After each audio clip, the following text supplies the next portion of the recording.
రవి గారు నమస్తే సార్. నమస్తే వర్మ. సార్, జగన్మోహన్ రెడ్డి గారు గుంటూరు టూర్. గుంటూరు గరం గరంగా ఉంది. భారీగా వైసీపీ శ్రేణులందరూ కూడా ఆయనతో పాటు తరలి వెళ్తున్నారు. ఒక ఉద్రిక్త దృశ్యాలు ఎక్కడ చూసినా సరే. ఇంకా జగన్ టూర్ అంటే టెన్షన్ కదా. ఇప్పుడు జగన్ కూటమి నెగిటివ్ పబ్లిసిటీ చాలా ఎక్కువ ఇస్తుంటుంది. బహుశా ఆయన రాజకీయాల్లోకి వచ్చి ఇంత త్వరగా ప్రతిపక్ష నాయకుడు, ముఖ్యమంత్రి ఇవన్నీ అవ్వడం వీటన్నిటికీ ఇప్పుడు ఆ 11 సీట్లకు వెళ్ళినా కానీ ఫోకస్లో ఏమాత్రం తేడా లేదు. అంటే రియాక్షన్, ఓవర్ రియాక్షన్ చేయడము, ఆంక్షలు పెట్టడం, వెళ్ళొద్దని చెప్పడం, వీటన్నిటితో ఇప్పుడు కాజా ఆయన అందరితో భారీగా బయలుదేరాడు. డెఫినెట్గా దాడి జరిగినప్పుడు తిట్టడం తప్పన్న వాళ్ళు ప్రతి వాళ్ళు దాడి కూడా తప్పనే అన్నారు. దాడి జరిగాక తమ పార్టీ నాయకుడు ఇల్లు ధ్వంసం చేసిన తర్వాత ఆ పార్టీ నాయకుడు వెళ్తాడు కదా. దాన్ని ఎలా అనేదాన్ని చేసే బదులు ఆపాలని వీళ్ళు అనుకోవటము, బల ప్రదర్శన వాళ్ళు అనుకోవటం, దాంతో ఇప్పుడు మెయిన్గా జగన్కి జనాకర్షణ ఏం తగ్గలేదు. అది ఎవరికైనా తెలుసు. జగన్ నిస్సందేహంగా మాజీ ముఖ్యమంత్రిగా, వైసీపీ అధినేతగా 40% ఓట్లు వచ్చిన వ్యక్తిగా ఆయనకున్న పాపులారిటీ ఆయనకుంది. టెన్షన్ ఉన్నప్పుడు మామూలు కంటే ఇంకా కొంచెం ఎక్కువ వస్తారు. ఇప్పుడు అంబటి రాంబాబు ఉదంతము ఆ సందర్భంలో వరుసగా 3-4 విషయాలతో కొంచెం సామాజికమైనటువంటి అంశాలు, కులాల వారి ఇది కూడా బాగా వచ్చినట్టుగా స్పష్టం అవుతుంది. అది అటువైపు తీసుకెళ్లాలని ఇరు పక్షాలు వాళ్ళ దాని ప్రకారం చేశారు. దాంతో ఇవన్నీ కూడా ఫ్యాక్టర్స్ అన్నింటినీ మించండి ఒక భావన అయితే ఉందండి. మాట్లాడడం తప్పు, ఇది వరకు మాట్లాడారు, ఇవన్నీ ఎన్నున్నా కానీ ఇళ్ళ మీదకి వెళ్ళి దాడులు చేయటము, ఈ మంటలు రావటము. మళ్ళీ ఇప్పుడు జోగి రమేష్ అది వరకు చాలా కేసులు జైల్లో ఉండి వచ్చాడు కదా. జోగి రమేష్ మీద కేసు పెట్టి అరెస్ట్ చేశారనుకోండి, ఇప్పుడు మీ ఇంటి మీద దాడి జరిగిన తర్వాత సెంటిమెంట్స్ కూడా కొన్ని ఉంటాయి. చూసేవాళ్ళకి కూడా పబ్లిక్ పర్సెప్షను, మన దేశంలో ప్రజలు అటు ఇటు కూడా సానుభూతి చూపిస్తారు. ఇప్పుడు ఎప్పుడైతే మీరు ఏకపక్షంగా కేసులు వరుసగా ఇవన్నీ జరుగుతున్నాయో, ఇదేదో రెడ్ బుక్ అనేది ఫుల్ స్వింగ్లోకి వచ్చింది. రెడ్ బుక్ పూర్తిగా మళ్ళీ ఇదైపోయింది. ఇంకా ఏమాత్రం చేయకూడదు. ఇప్పుడు చంద్రబాబు నాయుడు, పవన్ కళ్యాణ్ కూర్చొని చాలాసేపటి నుంచి చర్చలు జరుపుతున్నారు. అంటే పరిస్థితి కొంచెం ఉద్రిక్తంగా ఉంది. దీన్ని కొంత మనం అదుపులోకి తెచ్చుకోవాలనే ఒక ఆలోచన కూటమి చేస్తున్నట్టే కనిపిస్తుంది. మీరు పవన్ రియాక్షన్ చూసినా కానీ ఆయన ఏం చెప్పారు, మీరు ఎందుకు గట్టిగా ఎదుర్కోవటం లేదు, ఎందుకు ధీటుగా ఎదుర్కోవట్లేదు అని తమ పార్టీ వాళ్ళ మీదే ఆయన ఆగ్రహం వ్యక్తం చేశారు.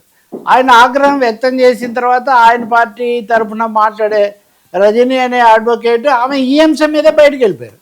అంతే కదా. నిన్న ఆమెమో నేనైతే తప్పు మాట్లాడలేదు, పార్టీ కుదరదంటే నేను పార్టీ నుంచి అన్న పద్ధతిలో మాట్లాడే తర్వాత అధ్యక్షుడిగా ఈయనే ఆమెను బయటికి పంపించారని చెప్తున్నారు. అంటే జనసేన తరఫున మాట్లాడిన వ్యక్తి ఆమోదించలేని ఒక పరిస్థితి, బయటపడుతున్న పరిస్థితి ఉంటే మామూలు ప్రజల్లో లేదా జగన్ వీరాభిమానులు ఎలా ఉంటుందనేది ఒక పెద్ద ప్రశ్న. ఏదైనా కాజా దగ్గర చాలా భారీగా జనసందోహం వచ్చింది, అది ఇది అంటున్నారు.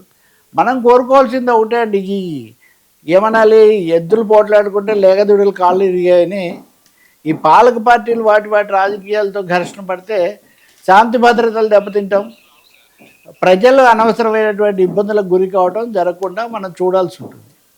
ప్రతిపక్ష నాయకులు కూడా ప్రజాస్వామ్యంలో వాళ్ళకు ఉండే పాత్ర వాళ్ళకు ఉంటుంది. హోదా ఇవ్వకపోవటం అనేది వేరే విషయం. అది రాజ్యాంగబద్ధంగా మీ ఆలోచనల పరంగా ఇవ్వడం ఇవ్వకపోవడం చేయొచ్చు. కానీ ప్రజా జీవితంలో ప్రతిపక్ష నాయకులకు, మాజీ ముఖ్యమంత్రి లాంటి వ్యక్తికి వాళ్ళకు ఉండేది వాళ్ళకు ఉంటుంది కదా. కాబట్టి దీన్ని కొంత సజావుగా, చాకచక్యంగా ఇలాంటి పరిస్థితిని ఎదుర్కోవాలి. కానీ అడ్డుకోవటం అన్నది ఎవరు అడ్డుకోలేరు. అందుకని నేను చూస్తుంది ఒకటే, ఈ టెన్షన్ ఎలాంటి దీనికి అనర్థాలకు దారి తీయకూడదు. ఇది ప్రశాంతంగా ముగియాలి. పోలీసులు ఈ విషయంలో చాలా జాగ్రత్తగా ఉండాలి. ఎందుకంటే అంతిమంగా పోలీసుల పాత్ర అదే చర్చనీయమవుతుంది. గుంటూరులో కూడా అటువంటి వివాదాలు వచ్చాయి. వాళ్ళు చాలా ఉత్సాహం, ఇప్పుడు వైసీపీ వాళ్ళు దీన్ని పరామర్శ అనేదే కాకుండా ఇంత అభిమానం ఉంది చూడండి, మీరు ఆపాలన్నా ఆపలేరు. ఇప్పుడు మీరు చూస్తే ఇప్పటికి పవన్ కళ్యాణ్ వెళ్ళినప్పటి దృశ్యం మీకు గుర్తొస్తుంది కదా. ఉదాహరణకు అప్పుడు అదే, ఇప్పుడు అదే.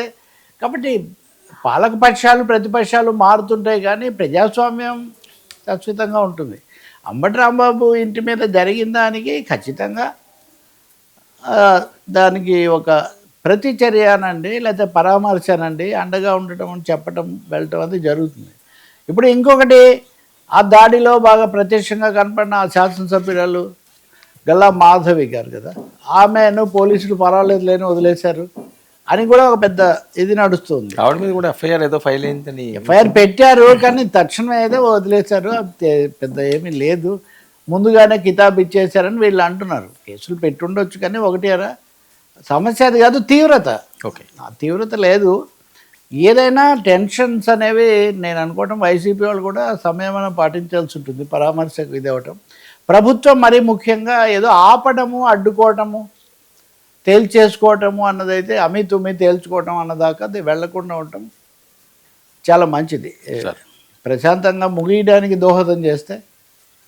లేదు మీరు కొంచెం టెన్షన్ పెరిగితే దాన్ని ఇంకా ప్రతిపక్షం ఇంకా కొంచెం దానికి ఉద్రిక్తత వస్తుంది కదా. సరే.